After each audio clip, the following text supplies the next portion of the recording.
നമസ്കാരം, എല്ലാവർക്കും തത്വ competitive exam കോർണറിന്റെ പുതിയൊരു വീഡിയോയിലേക്ക് സ്വാഗതം. അപ്പൊ ഇന്നത്തെ വീഡിയോയിൽ നമ്മൾ ഡിസ്കസ് ചെയ്യാൻ പോകുന്നത് നാളെ നടക്കാൻ പോകുന്ന ഡിവിഷണൽ അക്കൗണ്ടന്റിന്റെ പ്രിലിംസിന്റെ 9ാമത്തെ മോഡ്യൂളിന്റെ ഒരു ക്രാഷ് കോഴ്സ് പോലെ എടുക്കുക. 9ാമത്തെ മോഡ്യൂൾ ഫുൾ ആയിട്ട് നമ്മൾ പറയുന്നില്ല, മാക്സിമം ഇമ്പോർട്ടന്റ് പോയിന്റ്സ് കവർ ചെയ്തിട്ട് ഒരു 10 MCQ റിലേറ്റഡ് ആയിട്ടുള്ള MCQs നമ്മൾ ചെയ്ത് നോക്കുന്നതായിരിക്കും. അപ്പൊ എല്ലാവരും കേട്ടിരിക്കുക, സ്പീഡിൽ പോകുന്നതായിരിക്കും. വളരെ കുറച്ച് സമയം കൊണ്ട് നിങ്ങൾക്ക് കാര്യങ്ങൾ കൃത്യമായി കിട്ടാൻ വേണ്ടിയിട്ടാണ്. ബേസ് ഇല്ലാത്തവർക്ക് പോലും മനസ്സിലാവുന്ന രീതിയിലാണ് നമ്മൾ നോട്ട് പ്രിപ്പയർ ചെയ്തിരിക്കുന്നത്. ശ്രദ്ധിക്കുക, കോസ്റ്റ് അക്കൗണ്ട് എന്ന് പറയുന്നതാണ് നമ്മുടെ ഒരു സിലബസ് എന്ന് പറയുന്നത്. കോസ്റ്റ് അക്കൗണ്ടിങ്ങിനെ പറ്റിയിട്ടാണ് നമ്മൾ പറയുന്നത്. എന്താണ് കോസ്റ്റ് അക്കൗണ്ടിങ് എന്ന് നോക്കിക്കേ. Cost accounting is use to track, analyse and allocate cost to different business activities or products. അതായത് കോസ്റ്റ് അക്കൗണ്ടിങ് എന്ന് വെച്ച് കഴിഞ്ഞാൽ എന്താണ്? നമുക്കൊരു ബിസിനസ്, നമുക്കൊരു ആക്ടിവിറ്റി ഉണ്ടെന്ന് വെച്ചോ, അല്ലെങ്കിൽ നമ്മളൊരു പ്രോഡക്റ്റ് ഡെവലപ്പ് ചെയ്യുകയാണെങ്കിൽ ആ പ്രോഡക്റ്റ് ഡെവലപ്പ് ചെയ്യുന്നതിനകത്ത് എത്ര തരം കോസ്റ്റുകൾ, അതായത് എത്ര കോസ്റ്റ് ചെലവുകൾ അത് ട്രാക്ക് ചെയ്യുന്നു, അനലൈസ് ചെയ്യുന്നു, അലോക്കേറ്റ് ചെയ്യുന്നു. ഇതിനെയാണ് നമ്മൾ കോസ്റ്റ് അക്കൗണ്ടിങ് എന്ന് വിളിക്കുന്നത്. അപ്പൊ ഒരു ബിസിനസ്സിനകത്ത് കോസ്റ്റ് അലോക്കേറ്റ് ചെയ്യുന്നത് എവിടെയാണ്? കോസ്റ്റ് എത്രത്തോളം ചെലവാകുന്നുണ്ട് അതിനെ ട്രാക്ക് ചെയ്യുന്നു. ചെലവ് ട്രാക്ക് ചെയ്യാന്ന് വെച്ച് കഴിഞ്ഞാൽ അത് ആലോചിച്ചാൽ മതി. ഓക്കെ, അപ്പൊ classes of cost account generally include direct cost. ഇതിപ്പോ മനസ്സിലാവും നിങ്ങൾക്ക് കുറച്ചുകൂടെ. ക്ലാസസ് ഏതൊക്കെയാണ് കോസ്റ്റ് അക്കൗണ്ടിങ്ങിനകത്ത്? ഒന്ന് ഡയറക്റ്റ് കോസ്റ്റ്. ആ ഡയറക്റ്റ് കോസ്റ്റ് എന്ന് പറയുമ്പോൾ ഡയറക്റ്റ് മെറ്റീരിയൽസ് ആണ് അതിനകത്ത് വരുന്നത്. എന്ന് വെച്ച് കഴിഞ്ഞാൽ എന്തായിരിക്കും? നമ്മളൊരു പ്രോഡക്റ്റ്, ഇപ്പം ബിസ്ക്കറ്റ് കമ്പനിയാണ് നമുക്കുള്ളതെന്ന് വെച്ചു. അപ്പൊ ബിസ്ക്കറ്റ് നിർമ്മിക്കാൻ വേണ്ടിയിട്ട് നമുക്ക് എന്ത് വേണം? റോ മെറ്റീരിയൽസ് വേണ്ടേ? ഗോതമ്പ് പൊടി, പഞ്ചസാര മുതലായ സാധനങ്ങൾ വേണം. അപ്പൊ ഡയറക്റ്റ് മെറ്റീരിയൽസ് എന്ന് പറയുന്നത് അതൊക്കെയാണ്. These are the raw materials that are directly used in the production of good or services. Biscuit factory ആയതുകൊണ്ട് തന്നെ അവിടെ ഉപയോഗിക്കുന്ന മൈദ ആയിക്കോട്ടെ, ഗോതമ്പ് പൊടി ആയിക്കോട്ടെ, കളറിംഗ് മെറ്റീരിയൽസ് എന്തെങ്കിലും ഉണ്ടെങ്കിൽ അതായിക്കോട്ടെ, പഞ്ചസാര ആയിക്കോട്ടെ, ഇതൊക്കെ ഡയറക്റ്റ് മെറ്റീരിയൽസ് ആണ്. അതുപോലെ ഡയറക്റ്റ് ലേബർ വേണം. അപ്പൊ ഡയറക്റ്റ് കോസ്റ്റിനകത്ത് എന്തൊക്കെ വരും? ഇത് വാങ്ങിക്കാൻ പൈസ വേണ്ടേ? ഈ സാധനങ്ങളൊക്കെ വാങ്ങിക്കാൻ പൈസ വേണ്ടേ? Raw materials. അപ്പം these are the raw materials that are directly used in the production of goods or service, that is called direct materials. അവിടെ കോസ്റ്റ് വേണം. അതുപോലെ ഡയറക്റ്റ് ലേബർ വേണം. എന്ന് വെച്ച് കഴിഞ്ഞാൽ എന്താണ്? അവിടെ വർക്ക് ചെയ്യുന്ന ആൾക്കാരുണ്ട്, ഡയറക്ട്ലി വർക്ക് ചെയ്യുന്ന, ഇത് ഉണ്ടാക്കുന്ന ആൾക്കാരുണ്ട്. These refers to the wages or salaries of workers who are directly involved in the producing goods or services. Direct ആയിട്ട് ബിസ്ക്കറ്റ് ഉണ്ടാക്കുന്ന ആൾക്കാർക്ക് എന്ത് വേണം? ലേബർ ചാർജ് കൊടുക്കണം. അതാണ് ഡയറക്റ്റ് ലേബർ. ഇനി direct expenses, any other expenses that can be directly attributed to the production of goods or services such as royalties or special machine rental cost. Direct expense എന്ന് പറയുമ്പോൾ ഇതൊന്നും കൂടാതെ മറ്റ് ചെലവുകൾ എന്തെങ്കിലും തരത്തിൽ ഡയറക്റ്റ് ആയിട്ട് ഈ പ്രൊഡക്ഷനെ ബാധിക്കുന്നത്. ഈ ഡയറക്റ്റ് എന്ന് പറയുമ്പോൾ പ്രൊഡക്ഷൻ ഡയറക്റ്റ് ആയിട്ട് നടത്തുന്ന കാര്യങ്ങൾ മാത്രമാണ് നമ്മൾ പറയുന്നത്. എന്തെങ്കിലും ഒരു സ്പെഷ്യൽ മെഷീൻ വേണം, അതിന്റെ റെന്റൽ കോസ്റ്റ്, അതൊക്കെ ഡയറക്റ്റ് എക്സ്പെൻസിനകത്ത് വരും. ഓക്കെ, ഇനി ഇൻഡയറക്റ്റ് കോസ്റ്റ് എന്തൊക്കെയാണ്? അപ്പൊ ഡയറക്റ്റ് എന്ന് പറയുമ്പോൾ ഡയറക്റ്റ് പണിയെടുക്കുന്ന ആൾക്കാർ, ഡയറക്റ്റ് റോ മെറ്റീരിയൽസ് എന്തൊക്കെയാണ്? ഇനി അതർ എക്സ്പെൻസസ്, അത് ഉപയോഗിക്കുന്ന മെഷീൻസിന്റെ റെന്റൽ കോസ്റ്റ് ഒക്കെ അതിനകത്ത് വരും. ഇനി ഇൻഡയറക്റ്റ് എന്ന് പറയുമ്പോൾ സംഭവമുണ്ട്, പക്ഷെ നേരിട്ട് പോയി ഉണ്ടാക്കുവല്ല, അതാണ് ഇൻഡയറക്റ്റ് കോസ്റ്റ്. അവിടെ ഫാക്ടറി ഓവർഹെഡ് എന്ന് പറയും. These are cost related to the production process but cannot be directly trace to specific product. അതായത് ഇവിടെ നമ്മള് കോസ്റ്റ് നമുക്ക് ചെലവാകുന്നുണ്ട്, പക്ഷെ ഇത് ഡയറക്റ്റ് റിലേറ്റഡ് ആയിട്ട് ചെയ്യുന്നത് പ്രൊഡക്ഷൻ പ്രോസസ്സിനെ ആയിരിക്കത്തില്ല. ബിസ്ക്കറ്റ് കമ്പനി, ഞാൻ എക്സാമ്പിൾ പറയാണ്, ബിസ്ക്കറ്റ് കമ്പനിക്കകത്ത് ബിസ്ക്കറ്റ് ഉണ്ടാക്കുന്നത് നമ്മൾ ഡയറക്റ്റിനകത്ത് വരും. എന്നാൽ ബാക്കി ക്ലീനിങ് പ്രോസസ്സ് അതൊരു ഇൻഡയറക്റ്റ് മെറ്റീരിയൽ ആണ്. ക്ലീനിങ് സപ്ലൈസ് നമ്മൾ വാങ്ങിക്കുന്നു, അവിടെ ക്ലീൻ ചെയ്യാനുള്ളത്, അത് ആ ഒരു പ്രോഡക്റ്റ് ഉണ്ടാക്കുന്ന പ്രോസസ്സിനെ ഡയറക്റ്റ് ബാധിക്കുന്നതല്ല. സോ ഇൻഡയറക്റ്റ് മെറ്റീരിയൽ ആണ് ക്ലീനിങ് സപ്ലൈസ്. ഇനി ഇൻഡയറക്റ്റ് ലേബർ എന്ന് പറയുമ്പോൾ ഈ ബിസ്ക്കറ്റ് ഉണ്ടാക്കുന്ന ആളല്ലാതെ സൂപ്പർവൈസറിന്റെ സാലറി, ബിസ്ക്കറ്റ് ഉണ്ടാക്കുന്ന ആൾക്കാരെ സൂപ്പർവൈസ് ചെയ്യുന്ന ആൾ പോയി ബിസ്ക്കറ്റ് ഉണ്ടാക്കുന്നുണ്ടോ? ഇല്ല, അത് ഇൻഡയറക്റ്റ് ലേബർ ആണ്. അപ്പൊ സൂപ്പർവൈസറിന്റെ സാലറി, ഫാക്ടറിയുടെ യൂട്ടിലിറ്റീസ്, ബാക്കി ഇലക്ട്രിസിറ്റി, വാട്ടർ, ഇതൊക്കെ ഇൻഡയറക്റ്റിനകത്താണ് വരുന്നത്, ഇൻഡയറക്റ്റ് കോസ്റ്റിനകത്താണ് വരുന്നത്. ഓക്കെ ആണല്ലോ. ഇനി അഡ്മിനിസ്ട്രേറ്റീവ് ഓവർഹെഡ്, ഇത് ഫാക്ടറി ഓവർഹെഡ് ആണ്. ദെൻ അഡ്മിനിസ്ട്രേറ്റീവ് ഓവർഹെഡ് എന്ന് പറയുമ്പോൾ cost that are related to the general administration of the business. അതായത് ഓഫീസ് സപ്ലൈസ്, അഡ്മിനിസ്ട്രേറ്റീവ് സാലറി, അതുപോലെ ഡിപ്രിസിയേഷൻ ഓഫ് ഓഫീസ് എക്യുപ്മെന്റ്സ്, ഇതൊക്കെ എന്ന് പറയുന്നത് ഡയറക്റ്റ് അല്ല, ഇതുമായിട്ട് ബന്ധപ്പെട്ട അഡ്മിനിസ്ട്രേഷൻ അകത്ത് വരുന്ന ചെലവുകളുണ്ടല്ലോ, കോസ്റ്റുകളുണ്ടല്ലോ. ഓഫീസിന്റെ സപ്ലൈസിനായിക്കോട്ടെ, അഡ്മിനിസ്ട്രേറ്റീവ് HR പോലത്തെ അല്ലെങ്കിൽ അതിന്റെ താഴെ ജോലി ചെയ്യുന്ന ആൾക്കാർ കാണും, ഇവരൊന്നും വന്ന് ഫാക്ടറി ജോലി ചെയ്യുന്നവരല്ല, അഡ്മിനിസ്ട്രേറ്റീവ് സെക്ഷൻ. അപ്പൊ അവരുടെ സാലറി അല്ലെങ്കിൽ ഓഫീസ് എക്യുപ്മെന്റ്സിനകത്ത് AC വെച്ചു, അല്ലെങ്കിൽ AC ചീത്തയായത് മാറ്റി, ഇതെല്ലാം എന്താണ്? ഓഫീസ് എക്യുപ്മെന്റ്സിനകത്താണ്. അതാണ് അഡ്മിനിസ്ട്രേറ്റീവ് പരമായിട്ടുള്ള ഇൻഡയറക്റ്റ് കോസ്റ്റ്. ഇനി സെല്ലിംഗ് ആൻഡ് ഡിസ്ട്രിബ്യൂഷൻ ഓവർഹെഡ് എന്ന് പറയും.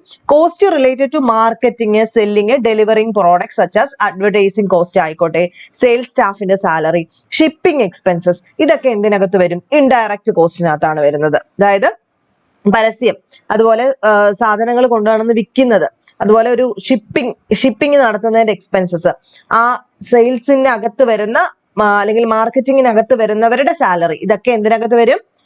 ഇൻഡയറക്റ്റ് കോസ്റ്റിനകത്താണ് വരുന്നത്. ശ്രദ്ധിക്കുക. ദെൻ ഫിക്സഡ് കോസ്റ്റ് എന്ന് പറയും. ഫിക്സഡ് കോസ്റ്റ് എന്ന് വെച്ച് കഴിഞ്ഞാൽ these cost do not change with the level of production or sale. അതായത് ഇത് ഒരിക്കലും ചേഞ്ച് ആവുന്നില്ല, പ്രൊഡക്ഷനെ ബാധിക്കുന്നില്ല. അതായത് 10 കവർ വിറ്റ് കഴിഞ്ഞാൽ ഇത്ര എന്നുള്ളതല്ല ഫിക്സഡ് ആയിട്ടുള്ള കോസ്റ്റുകൾ. അതായത് നമ്മളിപ്പം ഒരു ഫാക്ടറി തുടങ്ങുന്ന സമയത്ത് നമ്മൾ പറയാണ് 5 വർഷത്തേക്ക് ഞാൻ 1 ലക്ഷം രൂപയ്ക്ക് ലീസിന് എടുത്തിരിക്കുന്ന സ്ഥലം, സോ റെന്റ് എന്റെ 1 ലക്ഷം രൂപയാണ്. ഈ 1 ലക്ഷം രൂപ കൂടുന്നുമില്ല കുറയുന്നുമില്ല 5 വർഷത്തേക്ക്. ഇനി പ്രൊഡക്ഷൻ കൂടിയാലും കൂടുന്നില്ല, കുറഞ്ഞാലും കൂടുന്നില്ല. അതുകൊണ്ട് തന്നെ നമുക്ക് ഫിക്സഡ് കോസ്റ്റ് ആണെന്ന് പറയാം. ഡിപ്രിസിയേഷൻ നമ്മൾ കഴിഞ്ഞ ദിവസമൊക്കെ പറഞ്ഞു, ഫിക്സഡ് ആണത് അല്ലെ. അതുപോലെ salary of A permanent employees. 1 ലക്ഷം രൂപ അല്ലെങ്കിൽ 50,000 രൂപ വാങ്ങിക്കുന്ന ഒരു എംപ്ലോയിയുടെ സാലറി 50,000 തന്നെ ആയിരിക്കും. അത് പ്രൊഡക്ഷൻ കൂടിയാലും കുറഞ്ഞാലും പെർമനന്റ് എംപ്ലോയീസിന്റെ സാലറി ഫിക്സഡ് കോസ്റ്റ് ആണ്. അതാണ് ഫിക്സഡ് കോസ്റ്റ്, മാറാത്ത കോസ്റ്റുകൾ എന്ന് പറയുന്നത്. ഇനി വേരിയബിൾ കോസ്റ്റ് എന്ന് പറയുമ്പോൾ മാറ്റങ്ങൾ വരുന്ന ആ ഒരു ചാർജ്, അതായത് നമുക്ക് ഊഹിക്കാം. അതായത് directly with level of production or sale. Production കൂടുകയോ കുറയോ ഒക്കെ ചെയ്തു കഴിഞ്ഞാൽ കോസ്റ്റ് അങ്ങോട്ടോ ഇങ്ങോട്ടോ ഒക്കെ മാറാം. അത് റോ മെറ്റീരിയൽസിന്റെ കാര്യത്തില്, ഡയറക്റ്റ് ലേബർ, അതുപോലെ യൂട്ടിലിറ്റീസിന്റെ കേസസിലൊക്കെ വേരിയബിൾ കോസ്റ്റ് വരാം. അതായത് പ്രൊഡക്ഷൻ കൂടിയാൽ ചിലപ്പോൾ കൂടിയേക്കാം, കുറഞ്ഞാൽ ചിലപ്പോൾ കുറഞ്ഞേക്കാം. ഓക്കെ, അതാണ് വേരിയബിൾ കോസ്റ്റ് എന്ന് പറയുന്നത്. ഇനി സെമി വേരിയബിൾ അല്ലെങ്കിൽ മിക്സഡ് കോസ്റ്റ് എന്ന് പറയും.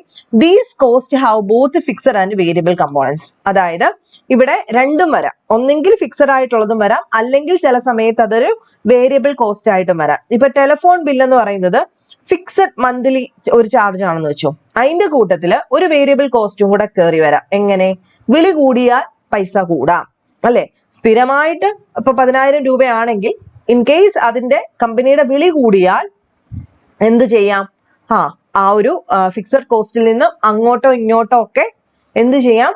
ആ ഒരു കോസ്റ്റ് മാറിയേക്കാം. അതുപോലെ ഓവർ ടൈം, ഒരു വർക്കറിന്റെ സാലറി 50,000 രൂപയാണ്. ഇനി ഓവർ ടൈം വർക്ക് ചെയ്ത് കഴിഞ്ഞാൽ മണിക്കൂറിന് ഇത്ര തരാം എന്ന് പറഞ്ഞു കഴിഞ്ഞാൽ അതും എന്തിനകത്ത് വരും? സെമി വേരിയബിൾ അല്ലെങ്കിൽ മിക്സഡ് കോസ്റ്റിനകത്ത് വരും. ഓക്കെ, ഇനി അടുത്തത് പ്രൈം കോസ്റ്റ് എന്ന് പറയും. എന്താണ് ഈ പ്രൈം? പ്രൈം മീൻസ് പ്രൈമറി എന്നുള്ള ഉദ്ദേശത്തിലാണ് പ്രൈം കോസ്റ്റ് വരുന്നത്. These are direct cost of production. നമ്മൾ കുറച്ചു മുമ്പ് പറഞ്ഞു, ഡയറക്റ്റ് കോസ്റ്റ് എന്ന് പറഞ്ഞു കഴിഞ്ഞാൽ എന്താണ്? ബിസ്ക്കറ്റ് കമ്പനിയിൽ ബിസ്ക്കറ്റ് ഉണ്ടാക്കാൻ എടുക്കുന്ന റോ മെറ്റീരിയൽസ്, അവിടെ ഡയറക്റ്റ് പണിയെടുക്കുന്ന ആൾക്കാർ അല്ലെ. അപ്പൊ പ്രൈം കോസ്റ്റ് എന്ന് പറഞ്ഞു കഴിഞ്ഞാൽ എന്തായിരിക്കും? ഡയറക്റ്റ് കോസ്റ്റ് ഓഫ് പ്രൊഡക്ഷനെയാണ് നമ്മൾ പ്രൈം കോസ്റ്റ് എന്ന് വിളിക്കുന്നത്. അതായത് ഡയറക്റ്റ് മെറ്റീരിയലും ഡയറക്റ്റ് ലേബറും, അതാണ് പ്രൈം കോസ്റ്റ്. തെറ്റിക്കരുത്. പ്രൈം കോസ്റ്റ് എന്ന് പറഞ്ഞു കഴിഞ്ഞാൽ അവിടെ ഡയറക്റ്റ് മെറ്റീരിയൽ, ഗോതമ്പ് പൊടി, മൈദ, പഞ്ചസാര, ഇതെല്ലാം പ്രൈം കോസ്റ്റിനകത്ത് വരും. ഇതൊക്കെ വാങ്ങിക്കാനുള്ള പൈസ, അതുപോലെ ആ പണി എടുക്കുന്നവരുടെ ലേബർ ചാർജ്, അതാണ് ഡയറക്റ്റ് ലേബറും പ്രൈം കോസ്റ്റിനകത്ത് വരും. അടുത്തത് കൺവേർഷൻ കോസ്റ്റ് എന്ന് വിളിക്കും. These are the cost incurred to convert raw materials into finished product. അതായത് റോ മെറ്റീരിയലിനെ നമ്മൾ എന്താക്കി മാറ്റി? ഒരു ഫിനിഷ്ഡ് പ്രോഡക്റ്റ് ആയിട്ട്, അതായത് മാവിനെ നമ്മൾ ബിസ്ക്കറ്റ് ആക്കി മാറ്റി. അപ്പൊ ഇതാണ് കൺവേർഷൻ കോസ്റ്റ് എന്ന് പറയുന്നത്. ഇതിനകത്തും എന്ത് വരും? ഡയറക്റ്റ് ലേബറും ഫാക്ടറി ഓവർഹെഡും വരും. അടുത്ത ഓപ്പർച്യൂണിറ്റി കോസ്റ്റ് ആണ്. അതായത് potential benefit. This refers to the potential benefit or profit forgone when choosing one alternative over another. മറ്റൊരെണ്ണം നമ്മൾ പ്രോഫിറ്റ് വരുന്ന സമയത്ത് ഒരെണ്ണത്തിനെ മാറ്റിയിട്ട് നമ്മൾ പകരം മറ്റൊരെണ്ണം ഉപയോഗിക്കുവാണ്. ഇപ്പൊ ഈ മെഷീനേക്കാളും നല്ലത് മറ്റൊന്നാണെന്ന് മനസ്സിലാക്കി അത് ഉപയോഗിക്കുക. അതാണ് ഓപ്പർച്യൂണിറ്റി കോസ്റ്റ് എന്ന് പറയുന്നത്. അത് സങ് കോസ്റ്റ് എന്ന് പറയും. എന്ന് വെച്ച് കഴിഞ്ഞാൽ എന്തായിരിക്കും? These are past cost that cannot be recovered and should not influence current decision making. അതായത് നമ്മൾ ഒരു മെഷീൻ ആദ്യമേ വാങ്ങിച്ചു, ഇനിഷ്യൽ കോസ്റ്റ് അതിന്റെ ആ മെഷീന്റെ അത്രയാണ്. ഇനി നമുക്ക് ആ മെഷീൻ കൊള്ളാമെങ്കിലും കൊള്ളത്തില്ലെങ്കിലും നമുക്ക് മാറ്റാൻ പറ്റില്ല. നമ്മൾ ചെലവാക്കിയത് തന്നെയാണ്. അതൊരിക്കലും നമുക്ക് റിക്കവർ ചെയ്തെടുക്കാൻ ആ കോസ്റ്റ് നമുക്ക് തിരികെ കിട്ടത്തില്ല. അതുപോലെ നമ്മുടെ കറന്റ് ഡിസിഷൻ മേക്കിനെ ഒരു തരത്തിലും അത് ഇൻഫ്ലുവൻസ് ചെയ്യുന്നില്ല. ടെക്നോളജി മാറിയാലും മാറിയില്ലെങ്കിലും ചെലവായതാണ്. അതാണ് സങ് കോസ്റ്റ് എന്ന് പറയുന്നത്. ഇത്രയുമാണ് ടൈപ്സിനകത്ത് വരുന്നത്.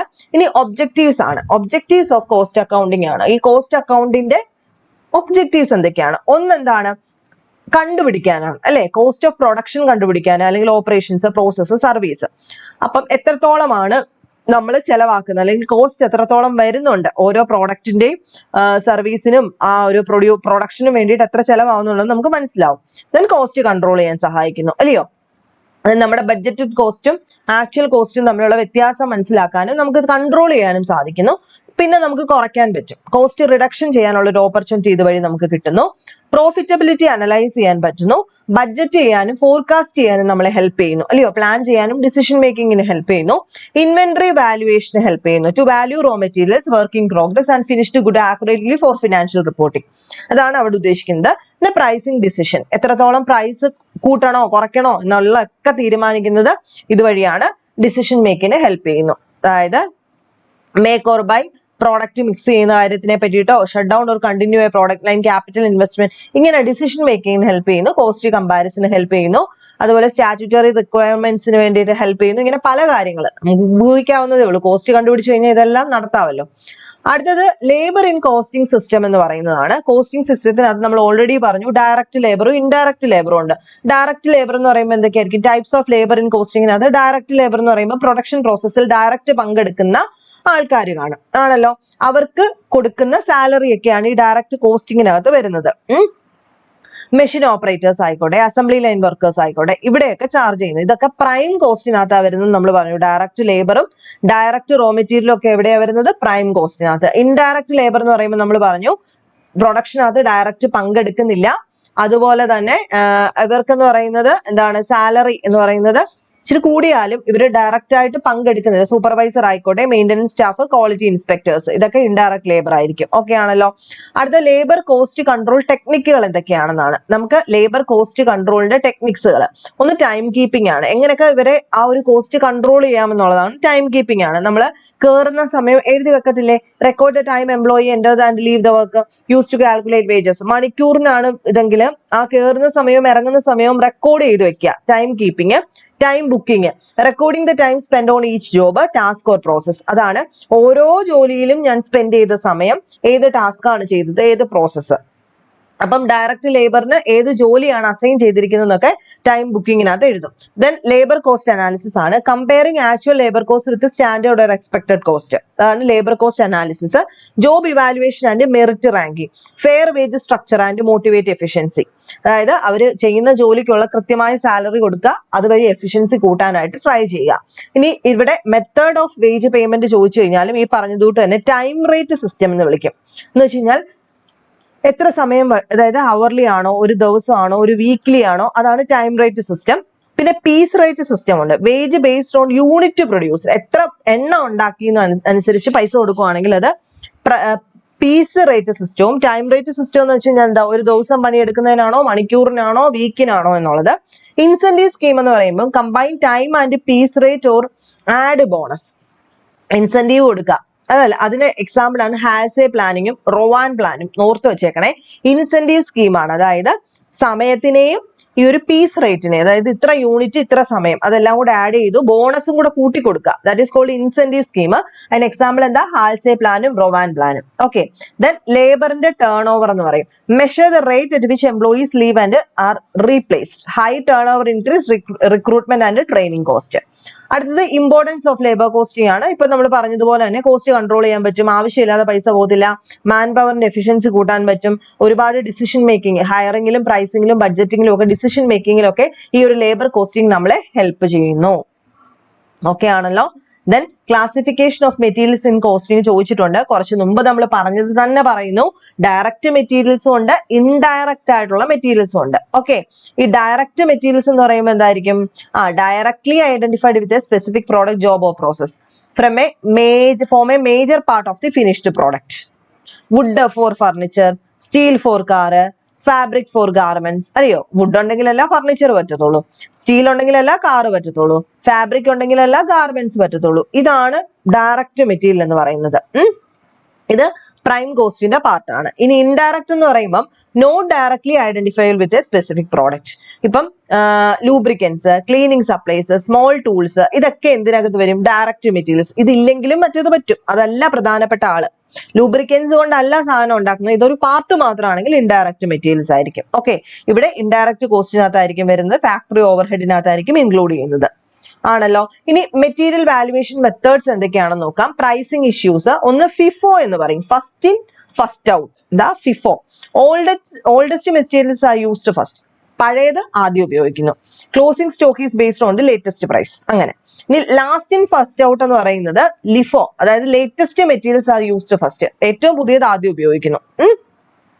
വെയിറ്റേജ് ആവറേജ് പ്രൈസ് എന്ന് പറയും, weighted average price. Average cost is calculated after every purchase. Average cost calculate ചെയ്യും, ഓരോ പർച്ചേസ് നടത്തുമ്പോഴും ആവറേജ് കോസ്റ്റ് എടുക്കുന്നു. ഇത് പ്രൈസിന്റെ ഫ്ലക്ച്വേഷനെ കുറച്ചുകൂടി ഈസി ആക്കി മാറ്റുന്നു. സ്പെസിഫിക് ഐഡന്റിഫിക്കേഷൻ എന്ന് വിളിക്കും. Used when materials cost is directly traced in specific job.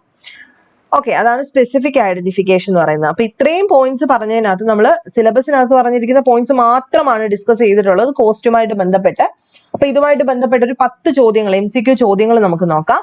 ഒന്ന്, which of the following is a direct material? Direct material ഈ കൂട്ടത്തിൽ ഏതാണ്? Lubricants used in machines, nails used in furniture, wood used in furniture, cleaning supplies. Direct material ഏതാ? Option C, wood used in furniture making ആണ്. രണ്ട്, indirect materials are generally charged to direct labor cost, prime cost, factory overhead, administrative. Indirect materials നമ്മൾ എവിടെയാണ് കൊണ്ടുവരുന്നത്? Option C ആണ്, factory ഓവർഹെഡിനകത്ത്. മൂന്ന്, which material pricing method issues material at the cost of the most recently purchased items? Most recently purchased item ഓർത്ത് വെച്ചേക്കാം. ഏതാണ് അതിന്റെ answer? LIFO അല്ലേ?